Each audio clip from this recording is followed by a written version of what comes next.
Well, my first tractor purchase. It's not my first tractor, but my first tractor purchase because I got a free one that I've dumped a lot of money into. But the first big horse. Oh, not to discredit you, lovely 1370. Not to discredit you. You were my first, and you will always be my first.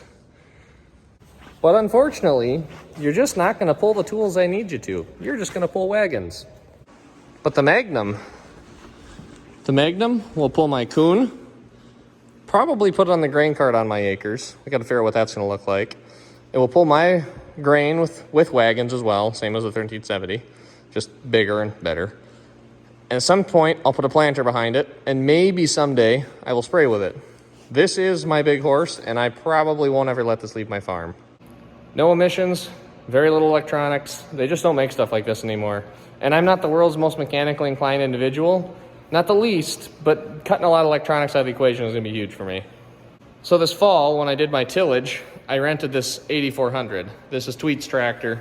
They're the family in the area that I work with for equipment use. I'm really good friends with their sons, and so Larry and then his boys are Josh and Micah. You've seen them in my other videos. They're awesome. This is their tractor, and it's just in my shop. We're going to do some work on it. They don't have a heated shop. So the 8400, I can rent this tractor, or I can own this tractor, and my cost of ownership, which the way I figure that for this tractor is depreciation plus anticipated repairs and then plus interest on the loan on it. That's the cost of ownership. My payment is not necessarily the cost of ownership.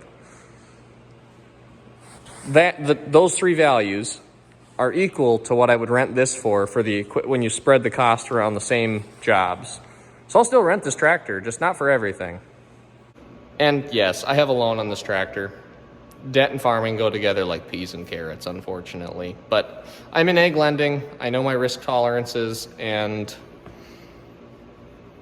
that's that, I guess. That's why it's my business. But anyways, back to the tractor. So a little about this thing. The guy before me is a machinery jockey. He was guessing it would dyno 265. It has a remanufactured motor, so it's 5,800 original hours, a motor with 1,300 on it. So it was bought by a first guy in Illinois. He had it for, I don't know how long. Second guy bought it, put on a little 250 acre farm. The clamp on an air intake came off, sucked a bunch of dirt in the motor, and blew up the motor. So he put a new engine in it when this tractor had 4,500 hours on it, which is really sad, but it happens.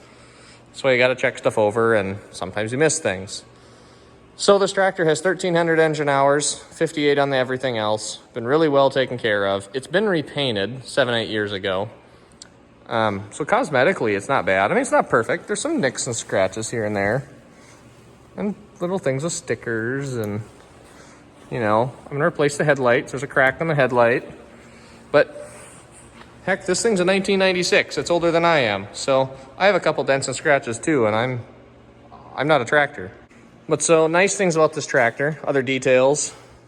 20.8s on the rear. I'd say those are 80% tread. I think these are 16s. These are 85% tread. Duals are at 50. So it's not great for row crop work, but it's going to be a tillage horse for now. Cab, you'll see soon. I'm going to put a buddy seat in here, so I have a special passenger who can ride. Probably have to take the armrest off to do it. Seat's in decent shape. We're not worn through quite yet. Keep that a while. Has 3 hydraulic outlets, which is fine. That's what I need for the coon, of which you can adjust. There's a guy on Facebook who sells little compartments here that are better cup holders. I got one of those, and I got to install it. I broke this tilt release off when I was test driving it. I felt pretty bad. So I got one of those coming. So it's an 18-speed power shift.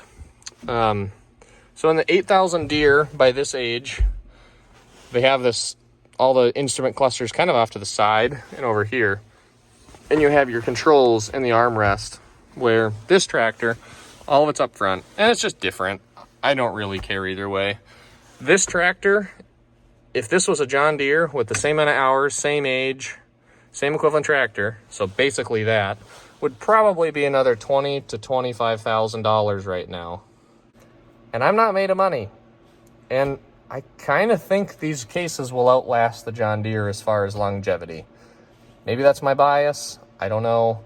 I'm about the least brand loyal guy in the world. but I like my Gleaner combines. But no, back to it. I have no auto steer. I probably will put a system in here at some point, but I'm going to try doing tillage with it this spring without it, see how I like it.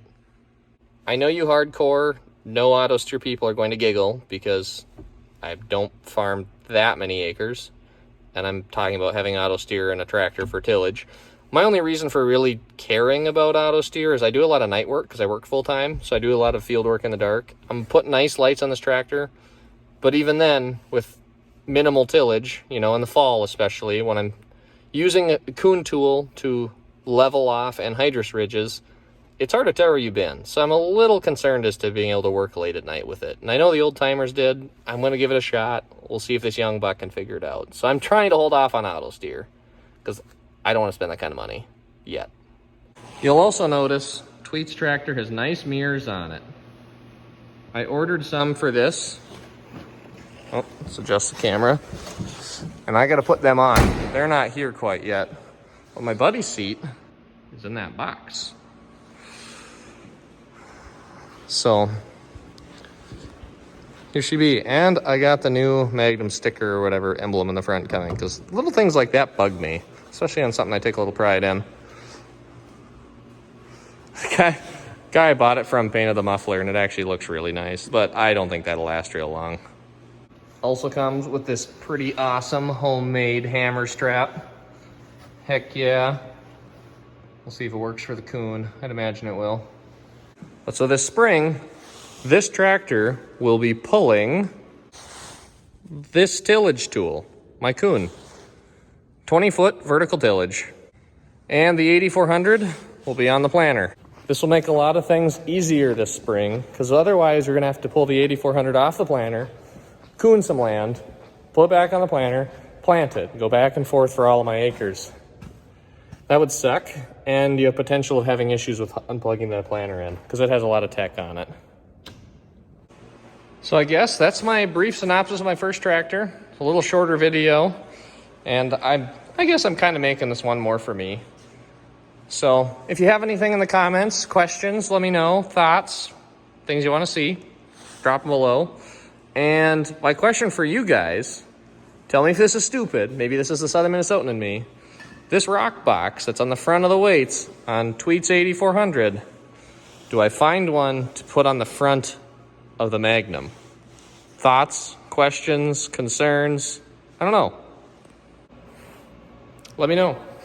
Anyways, thanks for tuning in, and trying to think, it's January 19th today. February, March, April. A little over 3 months. We'll get this bad baby in the field. So, all right. Thanks for watching, and have a good one, folks.